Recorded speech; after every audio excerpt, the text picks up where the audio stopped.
All right. Well, as we've already established, this is the Amanda show, and you're all in for it now. So, um, um, today might be a little bit different. At the least, it feels very different for me. But I want to talk more about a topic rather than a passage. I know that we've been going through Acts and also through Torah portions more regularly than anything else lately. But the subject is kind of near and dear to my heart in a sense. That's very important to me, at least. And I signed up for this a while ago. Um, and then, of course, waited to the last minute to prepare. But it's lament. I want to talk about lament because I do think it is a timely thing. I mean, it's always an important, timely topic, but it's 2020. So, and I think that lament is a pretty significant um, thing for us to approach, especially as we head into celebrate Christmas, having a very different Christmas than what we're all used to, and uh, heading in, closing out the year, and hopefully preparing for a better year this next year. Um, so I'm going to start off just simply asking you all, what is lament? What is your understanding of lament? Whether that's biblical or otherwise. For me, I always think of the passage in the New Testament where it talks about the Spirit will utter on your behalf. And For me, during times of lament, it feels like kind of like an uncorking of something in me that doesn't necessarily make sense to me or the people around me always even. But it's just kind of like an emotional uppouring to God. Um, so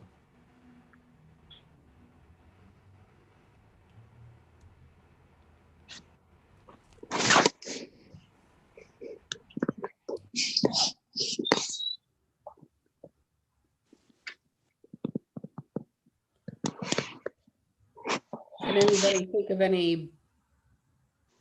Is anybody lost at what I talk about when I say lament? Does everybody know what a lament is, at least? Abby doesn't. Okay. So we'll go with Abby then. And Abby, I want to let you know, and anybody else who may be wondering, lament is a type of prayer. So, you know, the book of Psalms has lots of poetry in it.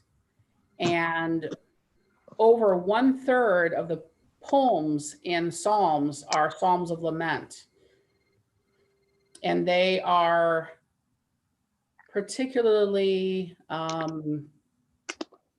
painful addresses to God. Um, they are prayers for help coming out of pain, basically. And I think now I'm going to share my screen because I don't know how many of you are connected with Franklin Harrison. He's a former Dust member. On Facebook, he posted something that he did for some friends who are putting together an Advent project. And on day 6 of Advent, he shared a pandemic lament. And it's absolutely breathtaking. I think Franklin is a wonderful, wonderful poet, and they phrase things so well. And their lament, really, even though they titled it Pandemic Lament, I think is it got such universal appeal. And so I want to share that to help kind of set the stage. So if you guys will let me for just a moment here. A pandemic lament rooted in Psalm 85. I am tired of resilience, of calendars clogged with coping strategies when I know not one of them will happen. When I know that starless nights will be spent staring at eggshell white ceilings barely illuminated by an iPhone screen. My expectations for myself are in a desert where hyenas and vultures scavenge memories of years left behind. I am exhausted. With the illusion of my spine being flexible by design, its flaccidity some charming quirk, broken fingers will indicate that everything is broken, and all my mirrors show me pointing at myself after months of my white knuckle grip on any lingering sense of control over myself, my friends, my world. My God, what a mess. My God, what kept me holding on when I should have let go, when I needed to fall apart? Sometimes I need to fall apart. The ground does not need a performance of resilience when it soaks up every single tear that calls out to God. It accepts this holiest of offerings. It knows how to take it and make life again when death is all that comes from holding myself and my breath tight and composed like a corpse. Where is the survival I seek when my prayers are sealed within an airtight chest cavity? I am begging you, God, come roll the stone away and pull the grave shroud off of me. Lift from beyond my reach the temptation, coping mechanisms, and vain manipulations, the egocentric illusion of control. I am no fixer-upper. I am supine and dilapidated. I keep scraping the ground for words that I can mold to fill the empty, formless sounds coming from my throat. I'm tracing the cracks of the earth for the first signs of your faithfulness, to defiantly rise towards a sky that is pregnant with the hope of deliverance. What else can be hoped for in the pitch black of night, but that the rising of the sun will bring with it healing in its wings?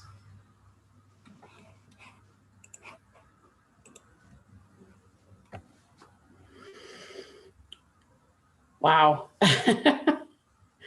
um,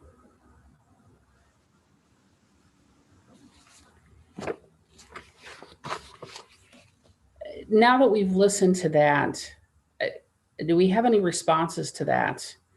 Do we have any, did anything that Franklin shared resonate with you, pull any response or emotion out of you? Is there like a transcript of it or something? I find that I always have to like look back and read it. I honestly don't know. I just have seen that video. I don't know if there's a transcript. You might want to reach out to Franklin and, well, yeah, and ask them if they would be willing to share that with you, but I do not have that. No problem. I'm just terrible at reacting like that. That's okay. I've had to listen to it a couple of times myself. It's a lot to absorb. There's a lot of emotion there. There's a lot of imagery. There's a lot going on. Yeah, I found myself like pondering one sentence that was meaningful, and then before I knew it, he was 5 sentences later, and I was trying to catch up mentally with what he was saying, and I almost feel like I need to have that on like repeat. And in some ways, honestly, I feel like that's how laments are anyhow. Yeah, let me see if I can at least share the link. So you guys can go back at least and watch it yourself if you want. I was gonna say, I really like the imagery of the tears falling to the ground, and that the ground knew what to do with it, or the ground could handle it, was what I kind of took away from that first hearing. And the ground could handle the tears and even make life out of it. And it just really like encouraged me, like, or made me think of like the idea of being honest. And I think that having lament as like a toolbox can like be one way to be honest with our emotions. And that when we're honest with our emotions, that it can be scary because can the people around me handle it? Can I handle it? It can feel like a dark pit when like the emotions are overwhelming. So I just appreciated that imagery of like the tears and that the ground can handle it. And it encouraged me in thinking about trying to really be honest with what I think and feel and trusting that the world and people can handle that. Thanks, Sarah. Yeah, you said honesty a couple times, and that is an extremely key component of any lament. If you read the Book of Lamentations or many of the Psalms of Lament, or even some of the other times in the text, in the First Testament and in the Second Testament, it's just brutal sometimes, how honest that is. I mean, Lamentations is extremely graphic. And we think of even Jesus lamenting in the Garden of Gethsemane to the point that, blood's rolling off his skin and everything.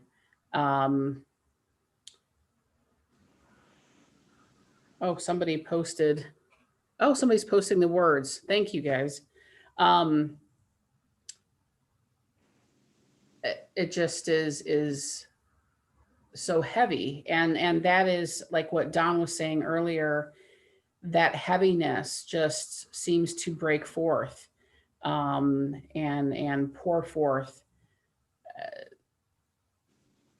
almost by compulsion of the Spirit, I think.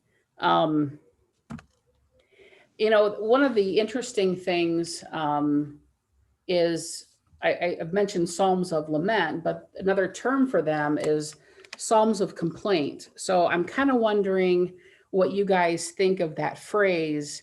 And do you ever feel like,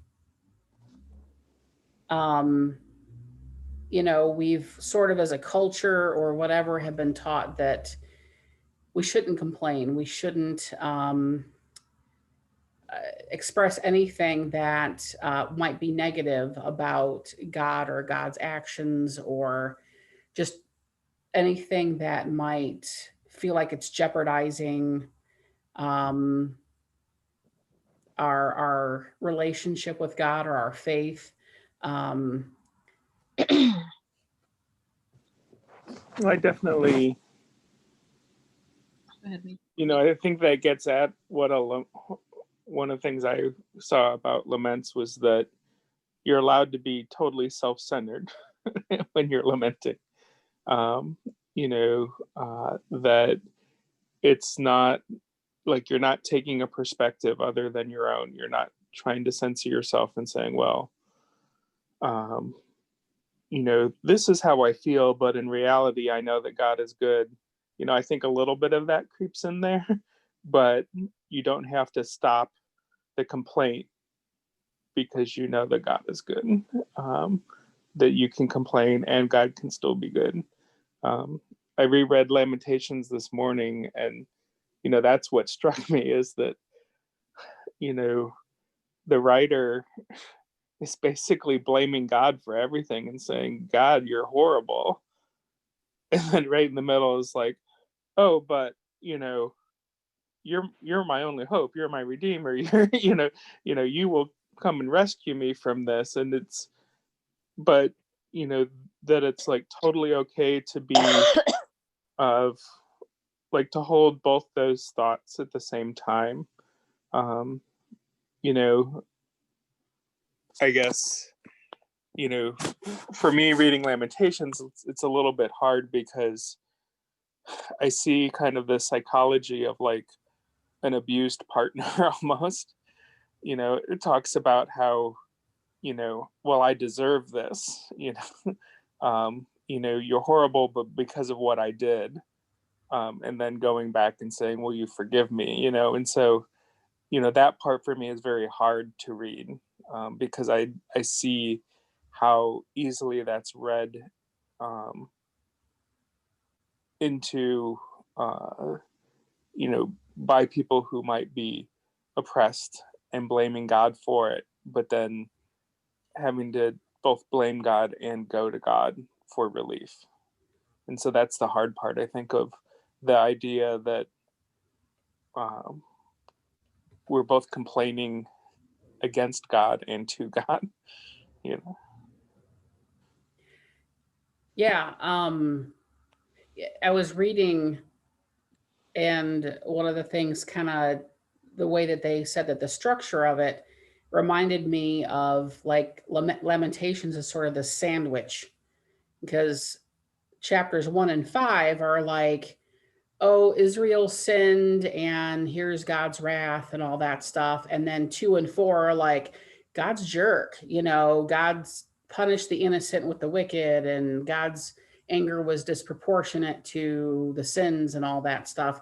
And then like right in the middle is the gooey, oh, but God's a faithful God, and God's gonna come along and help us out later on and all that stuff and redeem us and take care of us. So yeah, it's kind of interesting, the structure, but a lot of the laments also follow a structure of addressing God, describing often in um, very detailed imagery, lots of metaphors and similes and everything like that. Um, the problem, the complaint, the suffering that's going on, and then sometimes there's sort of an accusation in there, why are you letting this happen, or why did you do this, that kind of thing, that there's some kind of thing going on.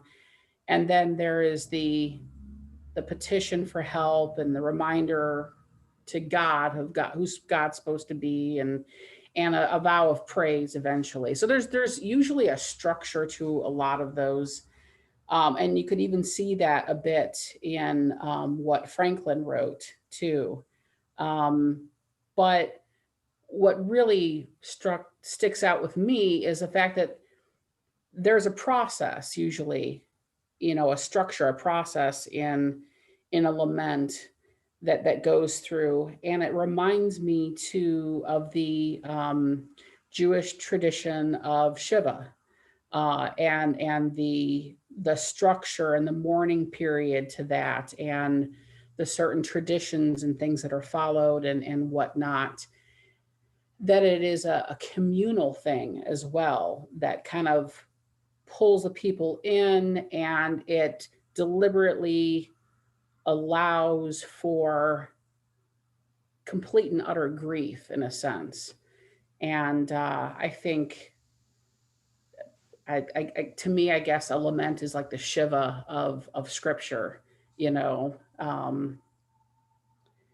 But The thing I think that's interesting is that God invites lament, but I would argue that Christian culture, very generally speaking, obviously, does not. Like, I think there are some groups that are like, yes, lament, that's part of this whole, like, it's part of the whole relationship with God. And other people are just like, praise God, praise God, praise God. And like, even to the point of like, you're mourning when somebody dies, and they're like, well, just he's in a better place, or all in God's timing. God has a plan, like, all these things. And it actually reminds me of, if anybody saw Inside Out, how like the positivity character played by Amy Poehler, like, is like, at first you're like, positivity, that's a good thing, and then over time you see how like the positivity excessively becomes like toxic. Anyway, and then I was just thinking about this, and for me this is a difficult topic as well, just because I've been told that I complain too much, and this was like a long time ago, and I don't even remember who told me, but it sat with me to the point where like somebody's like, "Oh, how was your week?" And I'm like, "Oh man, this was stressful, this was stressful." And then I'm like, "Oh crap, they're not going to want to talk to me anymore because I just complained." And it's just like this constant thing. But I would say that we've extended that then to you cannot lament, which is different than complaining, I think, to you cannot complain, to complaints cause division. And then that allows those in power to just shut down anybody who has a complaint, because then it's seen as divisive. So this idea that any kind of complaint or lament or anything is inherently bad, I think is too pervasive in our in the church universal. Yeah, I mean, we have names for people, Negative Nelly or Debbie Downer. I've yet to hear somebody go Perky Polly or something like that, or I'm using that now that you said it. or Positive Penny or what, I like Perky Polly. Well, and there's also, I think we tend to look at the word complaint and we think of Karens, and we think of superficial complaints, and we forget that, that it has a more serious side. I mean, there's almost a legal aspect to it sometimes. Yeah. Wait. Mitch put in the chat, I view lament as our attempt as humans to reconcile what we know about God, for example, that God is good and kind, compassionate, etc., with our experiences of pain and hurt and oppression, etc. Absolutely, Mitch. Absolutely. It's a very vocal wrestling with the problem of suffering and everything. Not the most elegant way to talk about it, but I used to always call it drunk dialing God. That's what lament is like this sometimes embarrassing moment of just sheer honesty and yeah, drunk dialing God is how I read the Psalms. I mean, David begins with saying, where are you? You're just sitting on your ass doing nothing. And then by the end of the call, he's like, I love you, God. You're the greatest. It's great. So Tom mentioned that it seems almost taboo in a lot of Christian culture to voice such deep sorrow or anger, frustration. I mean, all those really hard emotions. But in Jeremiah, it's chapter 9, verse 20, if somebody wants to actually look at it. Part of verse 20, it says, teach your daughters, or if, I think in other translations, just teach one another how to lament. Now, I'm sure Jeremiah was talking about, the destruction of the first temple and, get your butts ready, you're going to be doing it, and how to do it and everything. But I think it's still relevant now. And I'm wondering what you guys think too, what it might mean to teach one another how to lament.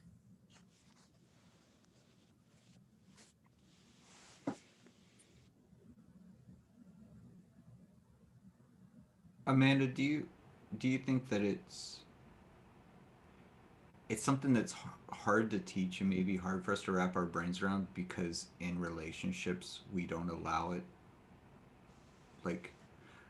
So you and I have a friendship for almost 2 decades, and I don't know that you and I have ever lamented our relationship in a way that was honest about maybe hurts that I've caused you, and or vice versa. Or vice versa. I mean, of course, but I just wonder if, because we've lost the sense of confession, and because we've lost the sense of being honest, and our only example of that are, you know, presidents who their honesty is viewed as good, but it's really just being mean. And so we associate being honest with someone with being mean or derogatory. And I just wonder if it's almost impossible to lament or teach lament, because I think that's one that, okay, I'm sorry, I'm like, You're thinking out loud. I am, and I'm an introvert, so I don't typically like doing that. Um, but I think about Tana and I, and I think that in recent years we've had a lot of healing because we've been able to lament each other. Like Tana's been able to tell me the things that I've done in our marriage that have harmed her, that have made her feel less than, um, and things that uh, were not the best examples of what it means to be a good and healthy spouse. And I think it's in those moments that, and Tana can correct this if I'm wrong, um, but like I just feel like that's where our marriage has grown uniquely and powerfully, is by having that lament. But I would say I have no other space in which I have a relationship that welcomes lament other than Tana. And I shouldn't say that because maybe some of you would be like, no, you could lament to me, but it's not a known, welcomed thing, right? It's an unknown entity. So I just wonder how hard that is, because we don't even know how to lament in a healthy way in our own relationships. That's a really good point. I don't know if somebody else wants to jump in there, but I guess I would answer that a little bit by saying lament requires, as Sarah brought up earlier, an impressive display of honesty. But I think it's honesty with yourself as well as with God. And I know in my own life, even though I have been somebody who, like Tana, I've been told that I'm a negative person or I complain too much. Um, and but it's only been in recent years that I've actually, instead of verbalizing something, have allowed myself to feel. It's required a level of maturity so that I can be honest with myself about all the stuff um, within my soul and within the situation that I'm lamenting. So I guess in short, what I'm trying to say is that there's probably a level of maturity that is required to do that. Um, that I think that we struggle to get to. But does anybody else have any thoughts about that? Well, one thing that comes to my mind when you said that, Amanda, is that we also have to give ourselves permission in order to do it. And I think that sometimes we don't give ourselves permission. And it might be like the cultural norm that's around us. It might be the people who are around us. I mean, there's a whole host of factors that go into that. But I know personally speaking, is that for a long, long time, I didn't give myself permission to do it. And going along with that, we as a community need to give permission to others to do it without judgment, okay, without doing the sad Sally or whatever you want to call it. Just give people permission to be who they are at the moment. And I don't think we do that well. I know I don't do it well. I'll speak for myself. So just giving people permission, and maybe it's a need for me, for instance, in your case, Don, just to give you permission. Maybe that's all you need, is to know that you have permission to do that.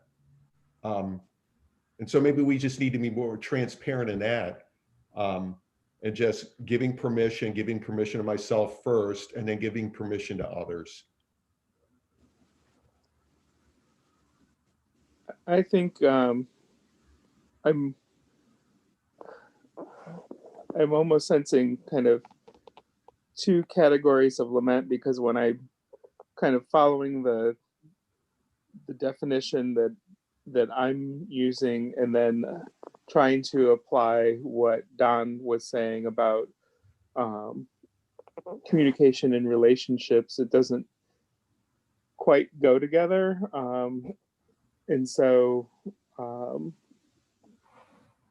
that's something I'm processing. But part of that is that, I think some lament is just emotional unloading from, as I said before, like from your perspective, it doesn't need to be true in a universal sense. It's true because it's it's how you're feeling, and it's subjectively true and not necessarily objectively true.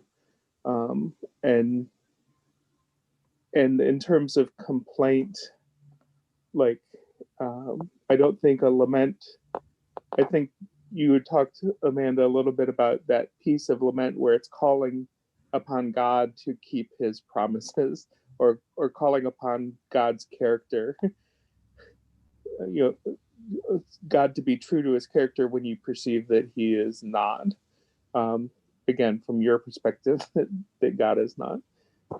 And so I see some complaint, like Karenish complaint, as seeking change in someone else. Like you're complaining because the appropriate response would be a change in someone else. And I'm seeing some of that in what Don was talking about, lamenting one another, of Well, calling someone.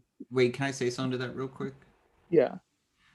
Um, what I'm talking about, I think with one to another, yeah, there is potential for that. But I was still speaking very much like what you're saying, that I made Tana a promise when I married her that I would love her and I'd care for her, I'd treat her well. I made all those vows. And though today, 20 some years after marriage, I might be doing those things, there is a lament that exists that says, you didn't used to do those things. And I trust you now, but there's hurt in my life from those things that you hadn't done. And I wouldn't view them as complaints or complaints that Tana's necessarily looking for me to fix, though there's certainly things like that in our relationship and conversations. But this still has very much that I made a vow that I didn't uphold. And I think that's what I see a lot of times in Israel's laments to God is, we had a covenant. Where are you? You promised that you would be here. You promised you would do these things, and you haven't. And so I do think what you're saying is true, that we could reduce it to just complaints, and being open to hearing those with each other. Well, But I do think there is I'm still. not. Yeah, I'm not. I'm trying to use complaint in the lament sense and not just in the Karen sense. But the idea that I guess where I was ultimately going with this is that one of the reasons that it's hard to lament, um, and especially to lament to anyone other than God, is because it's hard to sit and hear lament, because in ourselves then we feel like either it's an accusation, or I think more it's that we hear a lament and our first response is that we need to fix this. Yeah. And it's very hard to listen to something and say, I need to fix this, and then feel unable to. And so that's why lament is hard, that we don't want to enter into it, because often what we're lamenting is things that you or I can't fix. Yeah, wait. I think that's kind of really spot on in that. To me, I don't think when we think about lamenting to God that we feel like God feels guilted and shamed.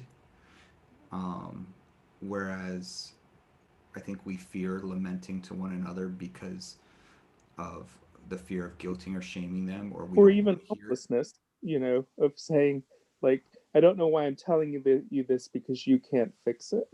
Mm. Or, hearing a lament and saying, and not being able to, I think we have a hard time entering someone's helplessness with them without providing the rope, without being able to provide the rope that takes both of us out of it. It's very hard to go down in that pit and say, I didn't come down here with a ladder to get us out. I just came down here so you wouldn't be alone.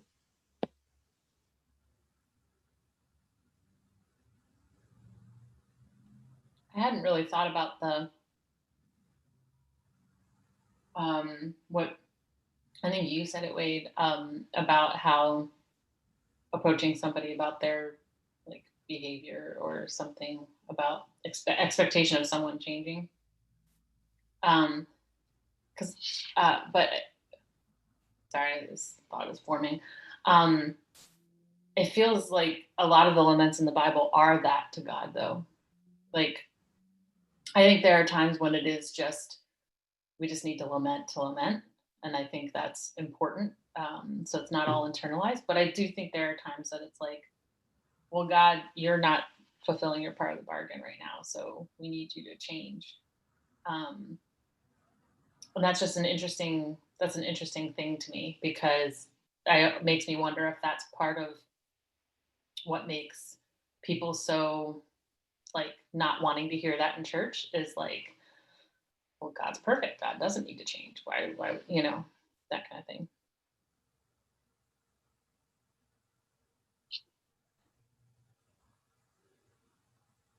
I do have to wonder, I really do wonder if our inability to address lament and teach it, and listen to it and everything, is one of the root causes of so many conflicts, where people won't, are discouraged from bringing up issues of oppression, or maybe not as strong as oppression, just, hurt in the church and things like that. And our inability to be willing to listen to each other when we're going through difficult times, or our inability to accept death as like something we need to mourn, instead of it being something that needs to be celebrated in some way that, I don't know. How do you guys think some of what Tana and they were saying about lament being such a difficult subject, how do you think that ties in then to Romans 12:15, where we're supposed to mourn with those who mourn? I mean, I forgot about that passage, and I want to use that every time now. If somebody tries to come along and be like, "Oh, it's good, they're in a better place," I would be like, Romans 12:15. well, and then that's the other thing is well, of course, the other coin of that is the rejoicing with those who rejoice. But in the Beatitudes, Jesus says, blessed are the poor in spirit, for they will be comforted. And I think that's the right thing. But are we leaving all that comfort up to God? Or is that really, because we're supposed to be able to mourn with those who mourn, we're supposed to be able to lament ourselves, or be able to lament, as well as being able to sit with somebody who is grieving, who is lamenting. Because really what we're talking about in this, we keep saying the word lament, but the larger picture is grief, being able to sit with each other's grief. So it's like, if we don't know how to wrestle with this and embrace it in some way, then how are we then able to love our neighbor as ourselves? How are we able to comfort? How are we going to be able to be used by the Spirit to comfort those who are mourning, by joining in with them in that? And I think in that sense, I mean, we do have a long way to go with that. Do you think there's a way to teach that? Because I have to say, I am, as much as I'm like complaining about it just as much as the next person, I don't know what to do when people are grieving. Like I sometimes do want to try to fix it. I'm like, okay, what can I do? What can I do? But hang on a second. But I don't know, like, I don't know what to say when people are grieving. Like, do I just say, oh man, that sucks, or I'm here for you, or, because I mean, I know what I don't want to hear and what a lot of people say they don't want to hear, which is like the empty platitudes and stuff. But then it's like, what do you say? Like, oh, I've heard you. Like, I don't, I get really stuck on that. And when it comes to something like this, like, forgive me if I'm getting too like practice versus theory, but like I want to get into the practical when it comes to something like this. I don't want to just like kind of think of it in this like an abstract way. I want to be like, okay, so then how do we help people mourn, grieve, lament? You know? Well, I think part of it is we make the road by walking. We have to be willing to go there ourselves, and what I was saying before.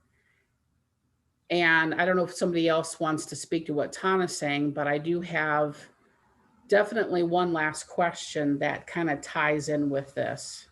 So.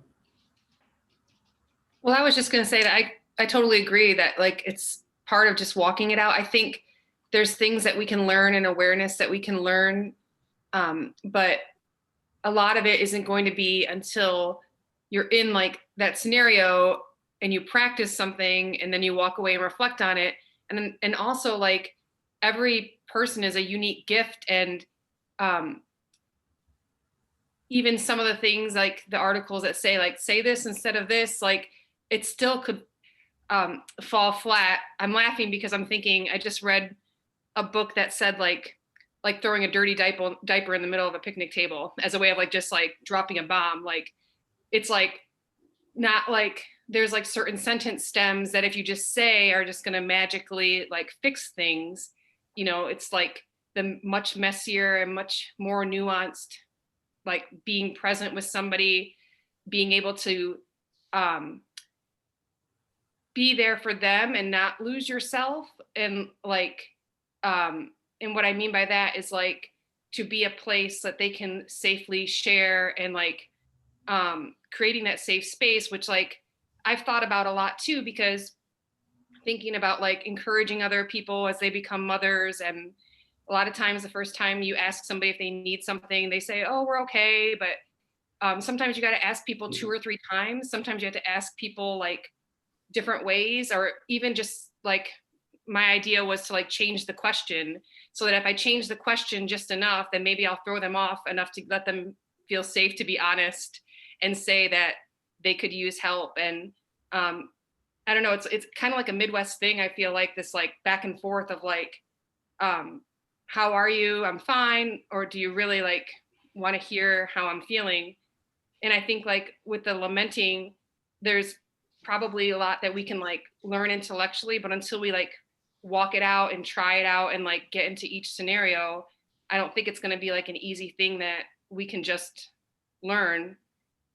But I also think that like we need to stop exalting people who don't lament or mourn. Like I feel like in the church I've sometimes seen like it's celebrated like when people are going through a difficult time, but they still show up at church and they're still volunteering and they're still checking off boxes of things that like, you know, have always been like put on people as burdens, and that's like celebrated.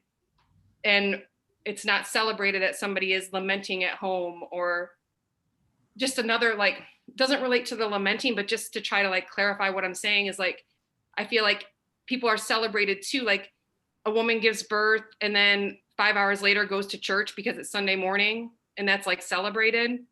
And look at this person. And I just think that that's like so unhealthy. Like instead of like allowing somebody to like have the space and like to be sad and to mourn with people, and not pointing out or pointing to people who just are going back to all these like expectations so quickly, even though they're in the midst of mourning a terrible loss. If that made sense.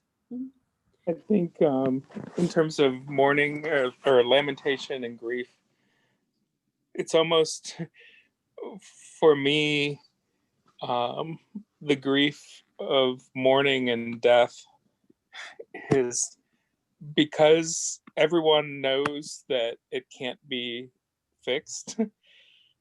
It's almost the easiest time of lamentation, or to be with someone in lamentation, because there's no expectation that, and so all you can say is, I'm here and it's hard and this sucks and I don't understand it either, and so I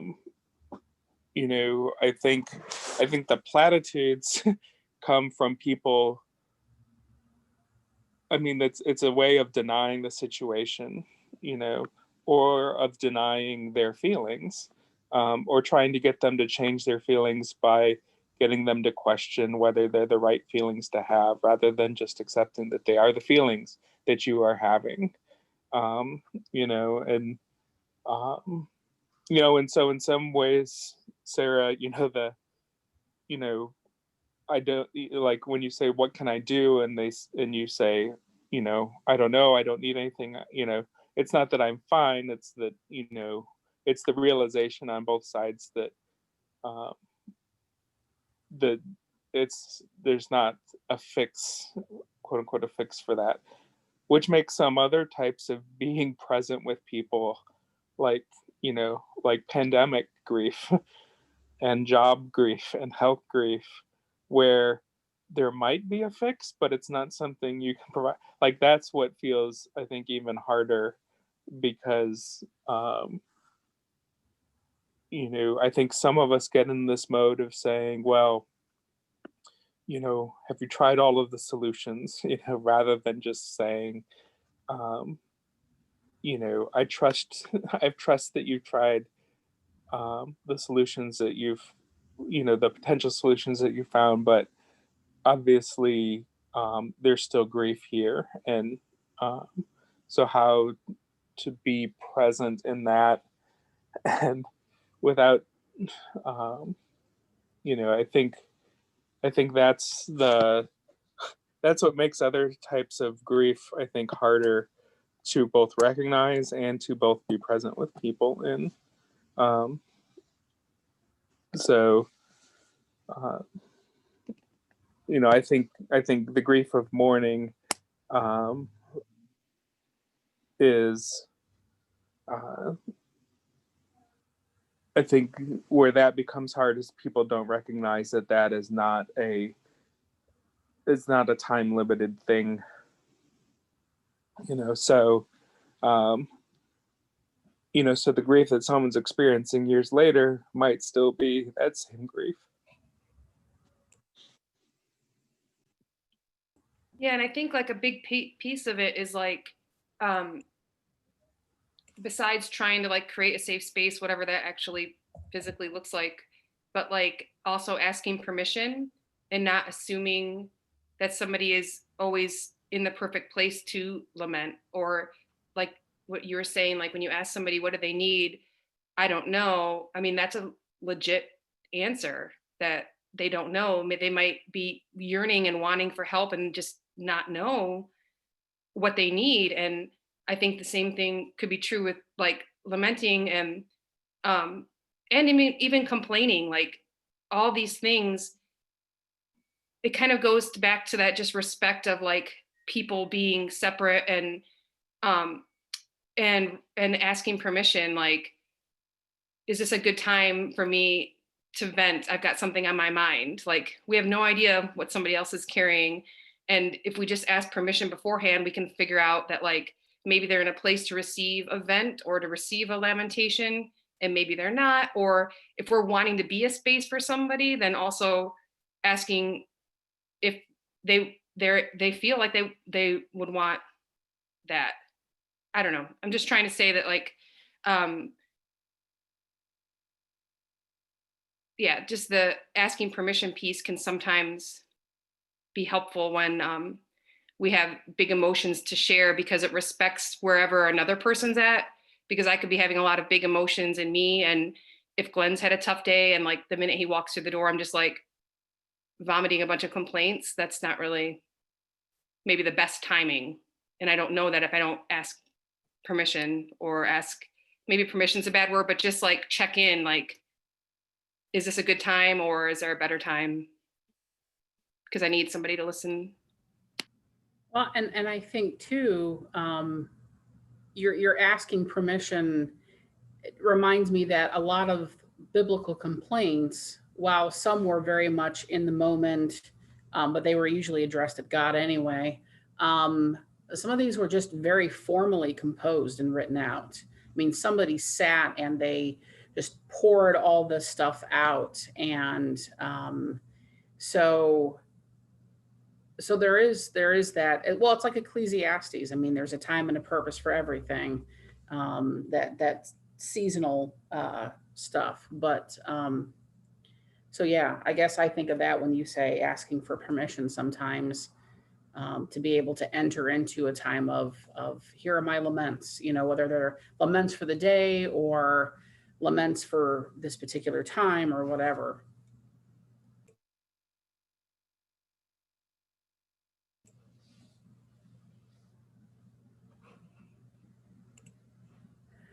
Um, I don't think I have anything else.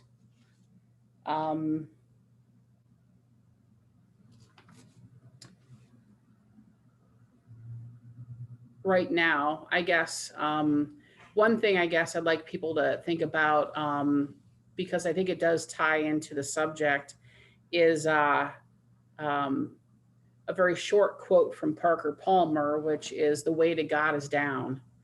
So how might that connect with the concept of lament and um,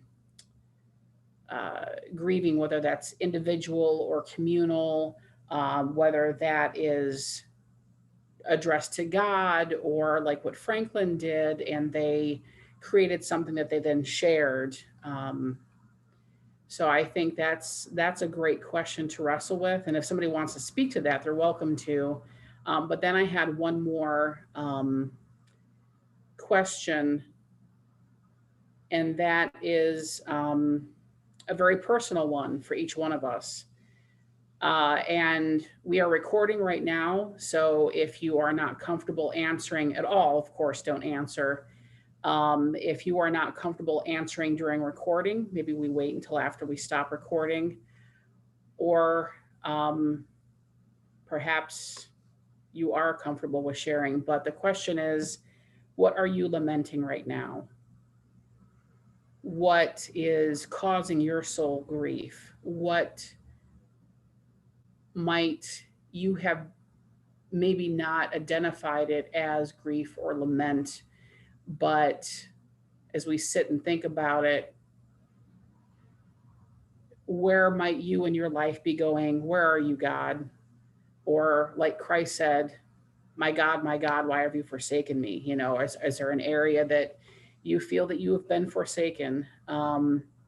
So in short, what might you be lamenting now?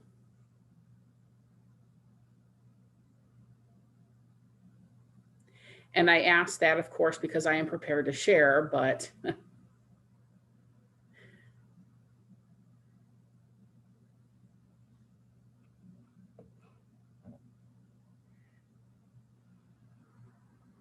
somebody raised their hand. Don, are you raising your hand? I've got. Yeah, I raised my hand. Okay, and then I see David raising his hand. For me, I really didn't know I was lamenting it till this morning. Well, maybe I just didn't start lamenting till this morning, but tomorrow is my mom's birthday, and in 2 weeks will be my dad's birthday, which makes holiday blues even worse for me. As you all know, I'm, not in any kind of relationship with them. And there's part of me that is mad that that was even in my calendar to pop up this morning to remind me.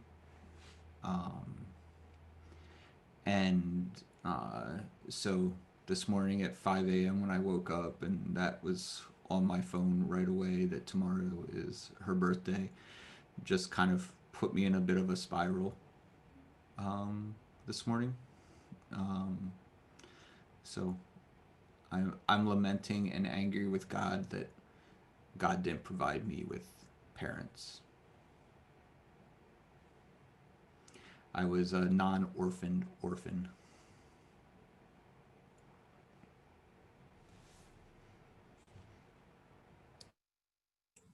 Don, thank you for being willing to share that.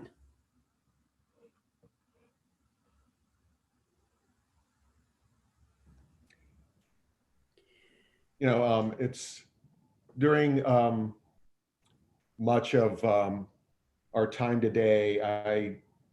It's kind of interesting. I got out my old laptop that I haven't booted up in probably 6 months. And I was reading through some laments that I had typed up over the years. It's been a long time since I've actually read through some of these. And it's pretty amazing. I came across a lament that I wrote December 8th, 2014. And this was lament is about the fact that I have a son that lives 800 miles away and I can't see him very often. Would you guys mind if I read this? Please. My son lives far away from here, O Holy One. My path seldom crosses him. I am grieved by this reality. His journey has taken him to a place far away. It is a loss that I have not grieved. It is not possible to stop by his house for a chat or to help him with some household task like a father would a son. Likewise, it is not possible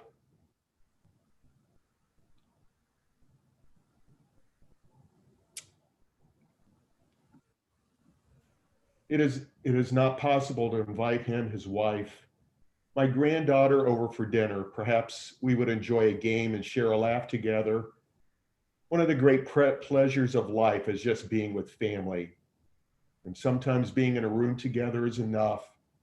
No words need to be spoken, yet these pleasures are not mine to enjoy. There is much silence right now. My son doesn't seek my counsel. The phone lays still for most of the time. 2 or 3 weeks may pass before I hear anything. Others may seek my counsel and my friendship. And many of my friends are the same age as Phil. I converse with them about matters trivial and serious. I enjoy our time together. I long for intimacy with my son, an intimacy that bridges the physical distance between us. I remember times of intimacy. I remember fondly our camping trips together, our canoe trips, our time together on an island on the Georgian Bay. These were intimate times between a father and his son. Will these times ever be repeated? Will we share meaningful time together? Will our relationship flourish again, or will it languish? There is a winter-like feel to our relationship. It is dormant. The growing season has come to an end and the days are short. Seeds won't germinate now. It is too cold for the seedlings. These tender shoots would quickly die from exposure.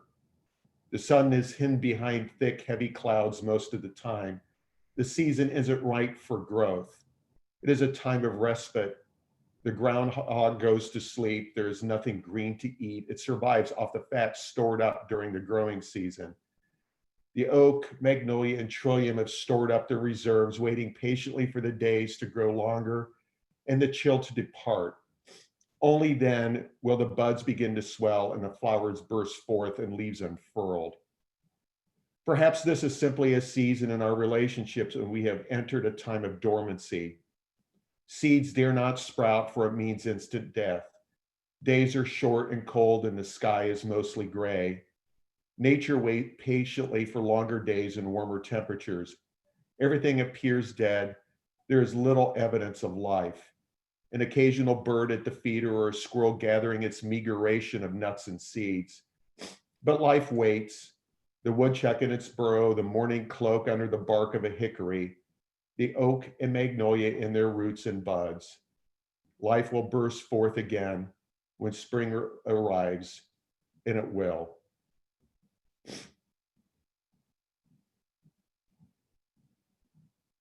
It's been a long time since I've read through these, Amanda, and I really appreciate you kind of spurring me to go back and reread some of those.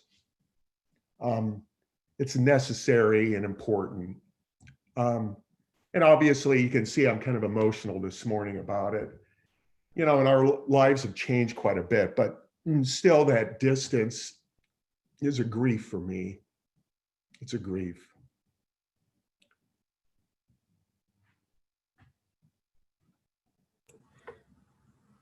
Mitch, I'm deeply honored that you shared that with us and you trusted us with that. Thanks, Amanda. I appreciate you saying that. I have this goofy lie that goes on in my head with sharing my laments, in that I'm drawing attention to myself. I obviously I try to repel that, but again, thank you for bringing this up today. I think it was important in my journey. I share that fear, goofy, I can't remember what you called it, but I share that. So I get what you said. David Kissinger, did you have something you wanted to share still, or? I think I pulled off a book that they gave us in nursing school called On Death and Dying by Elizabeth Kubler-Ross. And I've seen probably and been with more people in the dying process than many most people in normal situations don't encounter people in that process. And the thing I remember about each and every one, and I do remember being with people in their final moments multiple times, but I remember being with my grandfather as he was dying, the day which I did not anticipate his death, but he ended up dying. And I remember going through literally all the stages of death and dying with him. I was in his room, and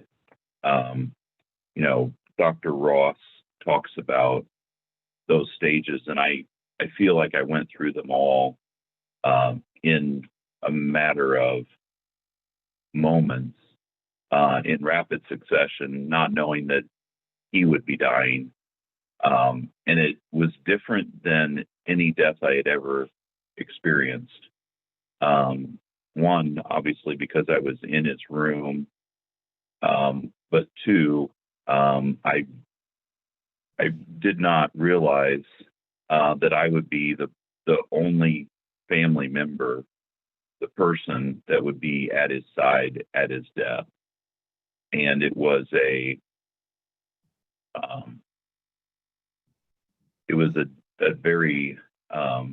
difficult time. It was a difficult experience. But it caused me to look at grief and death and dying in a completely different way, because in most of the circumstances where I've been at someone's side when they died, it was not someone that I loved, and it had a unique feeling, a unique experience that I had never experienced before, because I loved him. And so that was something that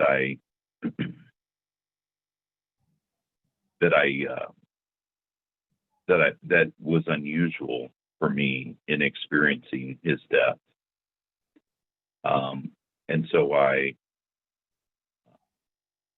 remember, you know, those moments and those times as he was dying, and how that affected me in a different way than any of the other, you know, probably, I don't know how many deaths I've been at the bedside for, but a lot. And I just remember, you know, being there and realizing that this is a man that I love, and he was leaving, and he wasn't coming back. And the finality of that, as he faded into the abyss, and how there were no words that could express what I was feeling at that time. And I think that has brought to my memory the silence and the finality, and how there are no words that can speak to someone that is experiencing that at that moment, and how those moments of where I had the gift of being by his side and by other sides at that time, just had a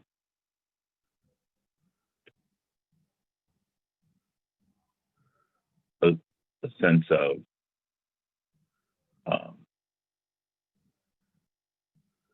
that there were no words that could express what I was feeling at that moment. And even now, it's difficult to put those feelings into words. And I believe that there's a reason why those feelings don't have words, because I think that there are no words that can express those feelings of that time, and that to me is what I want to provide, is the strength in those moments for those that don't have words, and to be by their side in those moments, not needing to talk, but just being there to be present for them at that moment. Thank you, David. You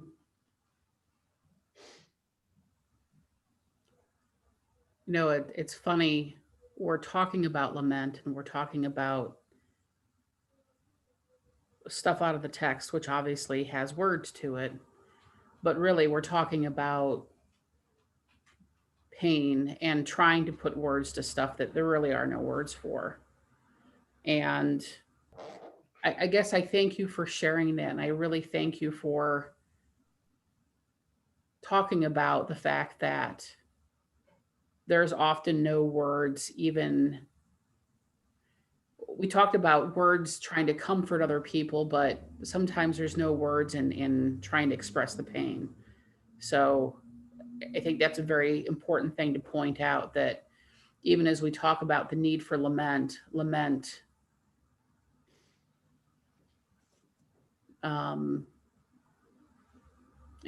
can happen without words, I guess. And being with one another, mourning with one another, can definitely happen without words too.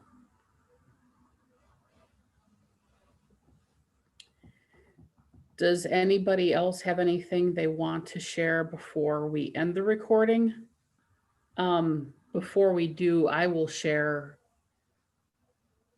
what I am lamenting right now.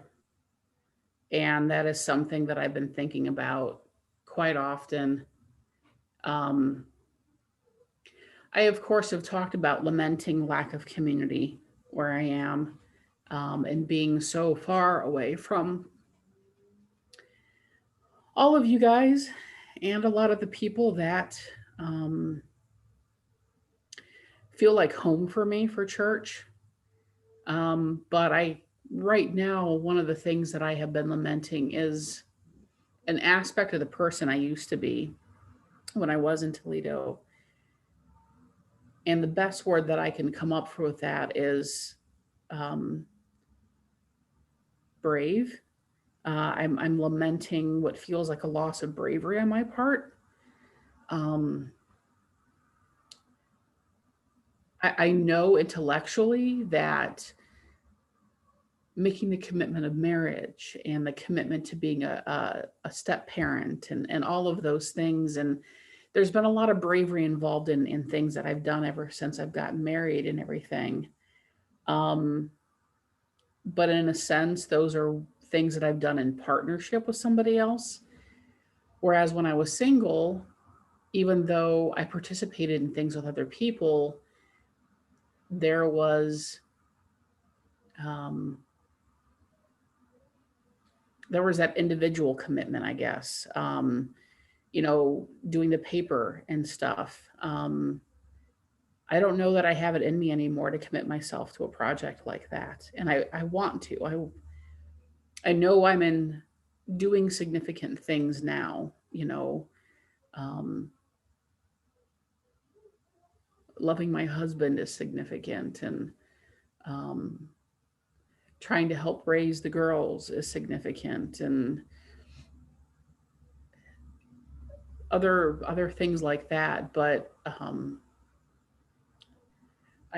wrestling and lamenting that time perhaps for me of throwing myself so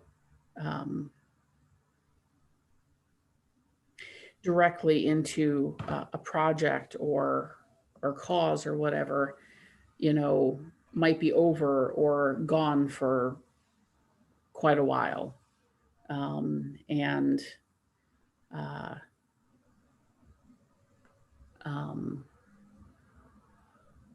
so yeah, I mean that's what I'm lamenting right now is, I guess, a piece of myself that I don't know if it's just on hiatus or if it's just gone. I don't know what kind of loss it is, but and I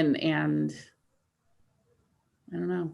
So Don is telling us that everyone deserves the opportunity to share, so don't feel concerned about the time. I do want to give a few more moments in case there's somebody else who wants to share before the recording ends. I also know that some things might be shared afterward because they're private.